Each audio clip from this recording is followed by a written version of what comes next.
Hello दोस्तों, astro stock prediction में आपका स्वागत है। Good morning. आज है 19 दिसंबर 2025, शुक्रवार, हफ्ते का आखिरी दिन। प्री मार्केट रिपोर्ट प्रस्तुत कर रहा हूँ। सुबह के लगभग 7 बजे है। शुरू करने से पहले चैनल के डिस्क्रिप्शन बॉक्स में बिलो द टाइटल डिस्क्लेमर रखा है, उसको कृपया पढ़िए। यानी एज पर डिस्क्लेमर, ये एजुकेशनल प्रोग्राम है। इसके तहत जो भी मैं बोल रहा हूँ ये मेरी पर्सनल राय है, मेरी खुद की राय है। आपके प्रॉफिट या लॉस, लाभ या हानि के लिए मैं और मेरा चैनल जिम्मेदार नहीं रहेंगे, रिस्पॉन्सिबल नहीं रहेंगे। ये प्लीज़ नोट करके रखिए। मेरा एस्ट्रो स्टॉक प्रेडिक्शन चैनल केवल और केवल सिर्फ और सिर्फ यूट्यूब पे ही अवेलेबल है, बाकी कहीं भी नहीं। ये भी नोट कर रखिए। और किसी भी इन्वेस्टमेंट या ट्रेडिंग के पहले शेयर मार्केट में आप किसी अच्छे फाइनेंशियल एडवाइजर से कंसल्ट कर सकते हो, एडवाइस ले सकते हो, ताकि आपको लॉस ना हो। चलिए दोस्तों, शुरू करेंगे। आज सबसे इम्पोर्टेंट शुक्रवार का सेशन है, हफ्ते का आखिरी का दिन है। ये सबसे इम्पोर्टेंट है, ये आपको नोट करना है। दूसरी चीज़ जो नोट करना है, वो अगले हफ्ते से जनरली क्या होता है कि 20-22 तारीख से एफआई जो होता है, फॉरेन इन्वेस्टर्स, वो छुट्टी पे जाता है क्रिसमस हॉलीडे के कारण। अगले हफ्ते से वॉल्यूम बहुत कम हो जाएंगे और मार्केट में कोई जान नहीं रहेगी। ये आपको ध्यान में रखना है। जनरली हर साल ये होता है, लेकिन एफआई के छुट्टी जाने के बाद डीआई अपनी ताकत से मार्केट को ऊपर खींचेगा क्या, ये सबसे बड़ा सवाल है।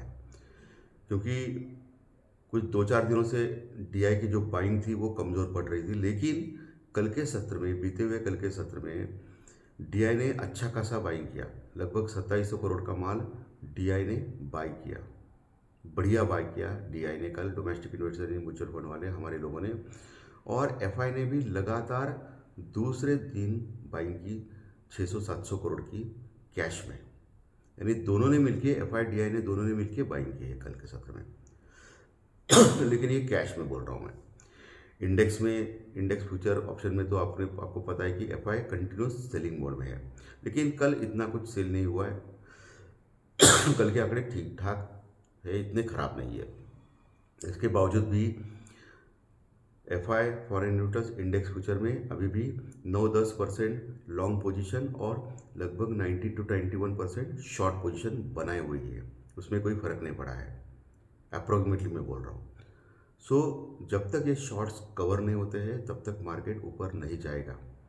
एफआई की ताकत ज़बरदस्त है, ऊपर के लेवल से वो सेलिंग होती है। और डीआई कितना भी बाइंग करे, लेकिन मार्केट ऊपर नहीं जा रहा है। लेकिन एक अच्छी बात है, डीआई की बाइंग की वजह से मार्केट कोलैप्स नहीं हो रहा है, ये एक अच्छी बात है। कल अमेरिकन मार्केट ज़बरदस्त वोलेटाइल थे, क्योंकि कल इन्फ्लेशन डाटा यानी महंगाई के आंकड़े आ गए अमेरिकन मार्केट में। और महंगाई के आंकड़े जो एक्सपेक्टेशन था उससे कई अच्छे आ गए, यानी कमज़ोर आ गए। ये एक्सपेक्टेशन ज़्यादा था कि महंगाई बढ़ के आएगी, बहुत ज़्यादा बढ़ के आएगी, लेकिन बढ़ के आई, लेकिन कम बढ़ के आई। कूलर दैन एक्सपेक्टेड आप बोल सकते हो। इसलिए मार्केट कल बहुत ज़्यादा बढ़ा था, 450, 500, 600 पॉइंट बढ़ा था स्टार्टिंग में। लेकिन बाद में प्रॉफिट बुकिंग हो गई अमेरिकन मार्केट में, डाउ जोन्स में, और ऊपर के लेवल से लगभग 450 पॉइंट नीचे आ गया डाउ जोन्स यानी अमेरिकन मार्केट, और फ्लैट टू पॉजिटिव क्लोज हो गया आखिरी में। 65 पॉइंट यानी 65 point flat to positive close हो गया। वही नैस्डैक अच्छा खासा प्लस में क्लोज हो गया, क्योंकि जनरली क्या होता है कि इन्फ्लेशन अगर कम हो गया तो नैस्डैक को फ़ायदा होता है। आईटी के स्टॉक्स में रैली कल देखी गई दोस्तों अमेरिकन मार्केट में। आज सुबह डाउ फ्यूचर कमज़ोर है, और हमारा जो गिफ्ट निफ्टी है वो 50 पॉइंट प्लस में दिखा रहा है, यानी 50 पॉइंट हम लोग गैप अप ओपन होने जा रहा है, ऐसा इंडिकेट कर रहा है। सुबह 7 बजे ओपन होने के बाद देखेंगे क्या होता है। ठीक है, सुबह 7 बजे तो ऊपर गैप अप दिखा रहा है 50 पॉइंट का आज सुबह सुबह। यूरोपियन मार्केट में डाउ फ्यूचर, यूरोपियन फ्यूचर जो है फ्लैट टू पॉजिटिव चल रहा है, फ्लैटिश चल रहा है, उसमें कोई जान नहीं है। एशियन मार्केट में जापान का मार्केट पिछले कई दिनों से गिर रहा था, वो अभी 400 पॉइंट प्लस में दिखा रहा है। फिलहाल तो 400 पॉइंट प्लस में दिखा रहा है, यानी ठीक ठाक है। बाकी डॉलर इंडेक्स वही है 98.50 के पास, कोई फ़र्क नहीं पड़ा है। और पुट कॉल रेशो जो है वो 0.83 के पास आ गया है, थोड़ा ठीक हो गया है कल से। लेकिन इसके बावजूद भी एक के नीचे का पुट कॉल रेशो, एक के नीचे का पुट कॉल रेशो मार्केट में गिरावट लेके आता है। जनरली मार्केट थोड़ा सा टेंशन में रहता है। एक के ऊपर का पुट कॉल रेशो स्ट्रांग रहता है मार्केट में। तो 0.83 का पुट कॉल रेशो जो है वो अभी भी इंडिकेट कर रहा है कि मार्केट में वीकनेस है, क्योंकि मार्केट बढ़ नहीं रहा है।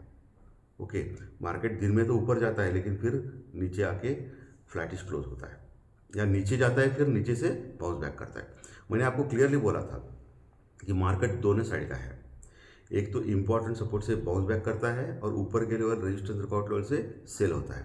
यानी इम्पॉर्टेंट सपोर्ट से DI बाइंग करती है और ऊपर आ गया मार्केट तो ऊपर से प्रॉफिट बुकिंग या सेलिंग ये करते हैं, फॉरेन इन्वेस्टर्स करते हैं, इसलिए मार्केट कहीं नहीं जा रहा है, वही है। तो मार्केट में टाइम पास ही चल रहा है, मोर ओवर साइडवेज ही मार्केट चल रहा है, क्योंकि इंडिया विक्स डर का इंडेक्स लगातार गिर रहा है। कल भी 1-1.5% गिरा और अभी 9.5 के पास आ चुका है, बहुत कमज़ोर हो गया है इंडिया विक्स।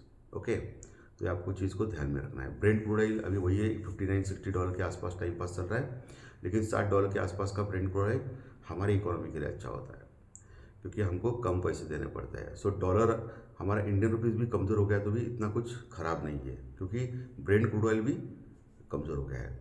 ओके, सो इस चीज़ को आपको ध्यान में रखना है, ठीक है। अभी कौन सा सेक्टर्स पे आज काम हो जाएगा, तो IT का सेक्टर्स तो ऑब्वियसली TCS बहुत ही स्ट्रांग मोड में है AI के कारण, ये तो पता है आपको। IT का सेक्टर अच्छा खासा चल रहा है। बाकी जो सेक्टर्स है उसमें आपको देखना है कि सीमेंट सेक्टर एक थोड़ा सा वोलाटाइल है, तो उसमें ट्रेडिंग की अपॉर्चुनिटी बन सकती है सीमेंट सेक्टर्स में, सेक्टर वाइज मैं बोल रहा हूँ। Okay, cement sectors. और दूसरा AI रिलेटेड जो स्टॉक्स है वो काफ़ी कमज़ोर हो गए थे 2-4 दिन पहले, उसके ऊपर थोड़ा सा नीचे से बाउंस बैक आने के चांसेस ज़्यादा है, तो वो आप चीज़ें देख सकते हो।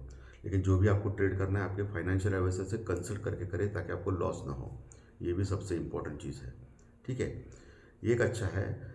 बाकी ऑटोमोबाइल जो सेक्टर है तो उसमें भी आपको अपॉर्चुनिटी ढूंढ सकते हैं ट्रेडिंग की। चलिए अभी लेवल्स के ऊपर आते हैं। सो कल निफ्टी मात्र 3 पॉइंट माइनस में क्लोज हो गया था, टोटली फ्लैटिश 25,815 के पास, 25,815 के पास। नीचे 25,700 का स्ट्रॉन्ग सपोर्ट है, जो मल्टीपल सपोर्ट है, मल्टीपल लो का सपोर्ट है, यानी पिछले कई दिनों से, हफ्तों से लगातार वहाँ आता है और वहाँ से बाउंस बैक करता है। सो 25,700 जब तक होल्ड है तब तक मार्केट वहाँ से बाउंस बैक करेगा। 25,700 के नीचे अगर जाता है तो फिर बहुत बड़ी गिरावट निफ्टी में आ सकती है, जो निफ्टी को 25,400-500 तक भी लेके जा सकती है। क्योंकि क्या हो रहा है कि पिछले कई दिनों से 25,700 को आता है और फिर वहाँ बाउंस बैक करता है। सो नीचे जाता है, नीचे आता है से वो जो दीवार है सपोर्ट की वो कमज़ोर हो गई है। अभी एक आध कोई चीज़ ऐसा कंटिन्यूस अगर स्ट्राइक कर रही है तो वो कमज़ोर होता है ना, तो वो दीवार कमज़ोर हो गई। वो दीवार अगर निकल गई 25,700 की तो बड़ी गिरावट के लिए आपको तैयार हो सकते हो। 25,400-500 तक ढंग ढंग का सपोर्ट वही मिलेगा, 25,400-500 के पास। बीच में सपोर्ट है थोड़ा बहुत हल्का सा, लेकिन इतना कुछ अच्छा नहीं है। पुट राइटर्स वहाँ ज़बरदस्त है, वहाँ से सपोर्ट मिलेगा। सो ये चीज़ आपको ध्यान में रखनी है नीचे का लेवल। हालांकि आज 50 पॉइंट गैप अप दिखा रहा है, सो डरने वाली बात नहीं है। अभी गिफ्ट निफ्टी में दिखा रहा है, लेकिन 9-9:15 बजे अलग हो सकता है काम। ऊपर का लेवल 25,900 से लेके 26,050। अभी ये 150 का पॉइंट का जो दायरा है वो बहुत बड़ा रेजिस्टेंस रिकॉर्ड लेवल हो चुका है, जहाँ भर भर के कॉल राइटर्स है, यानी मंदी करने वाले लोग हैं, वो इतने आसानी से ऊपर नहीं जाने देंगे। 25,900, 25,900 से लेकर 26,050, ये 150 पॉइंट का दायरा है। हालांकि अभी 50 पॉइंट गैप अप दिखा रहा है गिफ्ट निफ्टी, इसका मतलब हम लोग कहीं ओपन हो रहे हैं 25,870 के आसपास, 25,860 से 870 के पास।